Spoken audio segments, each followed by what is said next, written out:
ladies and gentlemen, I'd like to thank you all for coming to celebrate the marriage of Jonathan and Samantha.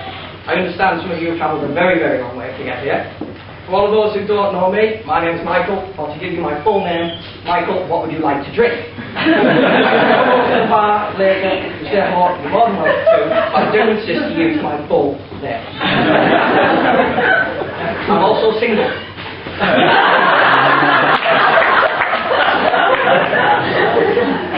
I have the great honour today of being Jonathan's best man. It was a great surprise when Jonathan asked me, because all of you who know our circle of friends will certainly know it could have been any one of us. So it was a tough decision. Thankfully he got it right. But I suppose we'll find out at the end of this speech. I've been very nervous about making this speech ever since Jonathan asked me to do it. But thankfully, from what I found out, it only needs to last as long as the groom on the wedding night.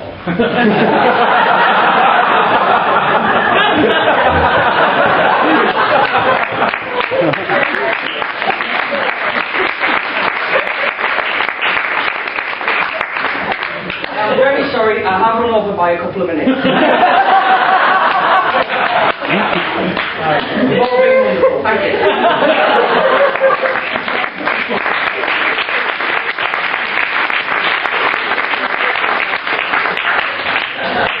Sorry? What Jonathan's telling me, there's still a few more minutes.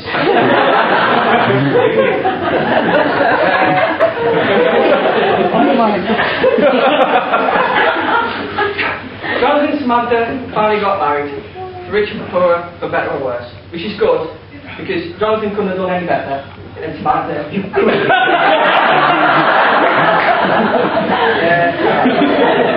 preparation for this speech, I asked his sister if her or her parents had any stories about Jonathan that they could tell. Unfortunately, I think they've only selected the ones that are fit for the public domain. I did, however, like the story of a young Jonathan refusing to remove his Spider-Man costume, constantly wearing it wherever he went. I understand there are pictures to prove this, and after that picture, I think I might look into it. I believe it's still at the sore point, as Jonathan now, you have to give it away. From what I understand, a young boy was given to a young boy called David, who peed himself in. Well, Jonathan, I've got a little surprise for you.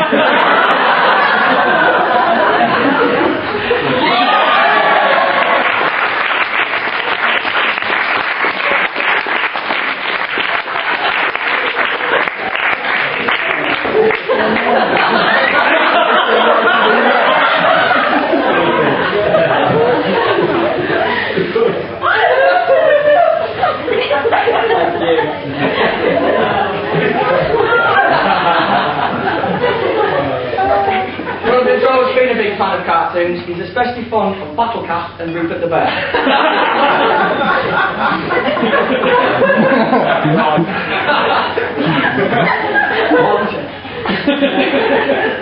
So what makes Jonathan a great guy to marry? Jonathan's always been a ladies' man.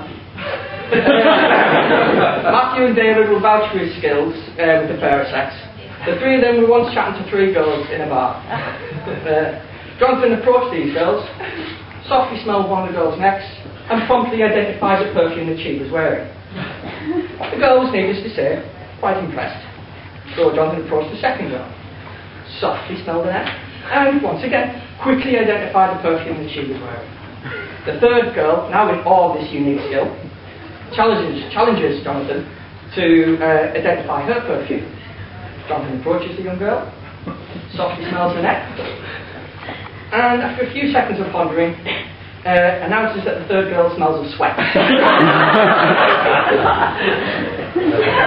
Obviously the girls didn't stay around for too long.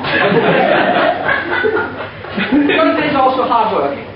It's clear to see given his current position and responsibilities. However, this quick rise up the career ladder may also have something to do with blaming Matthew for everything that goes wrong. Unfortunately, on one occasion, he was unable to blame Matthew.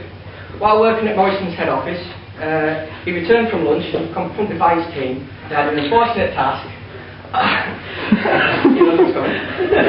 of telling Jonathan that there was a major spelling mistake on 250,000 leaflets the day it was printed. Jonathan, being the ultimate professional, let off an enormous fart.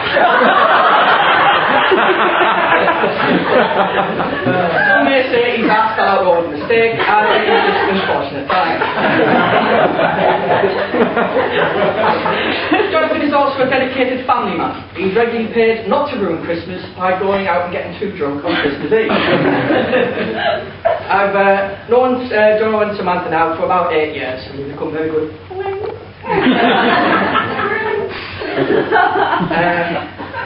This is partly because I can't get a girlfriend of my own. I know I don't understand it either.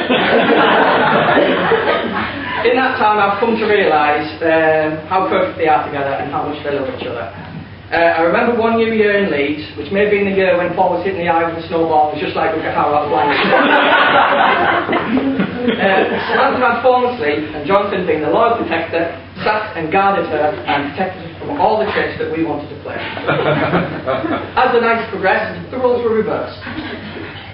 Samantha had woken up and Jonathan had fallen asleep. I'm happy to say Samantha let us do whatever we wanted. And if that's not true love, I don't know what is. I'd like to thank Jonathan and Samantha on behalf of myself and the bridesmaids, which is Nicola, Abby and Karen, who all, I think you'll all agree, who look amazing today. Yeah.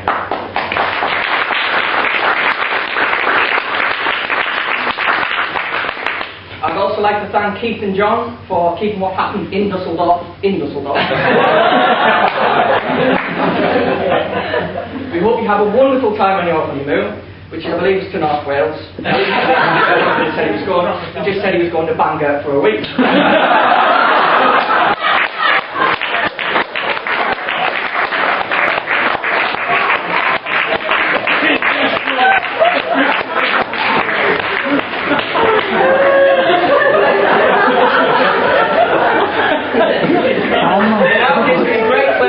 You all to rise, raise your glasses to the newest who is not young. We wish you all the best in the future. To Jonathan and Samantha. Jonathan.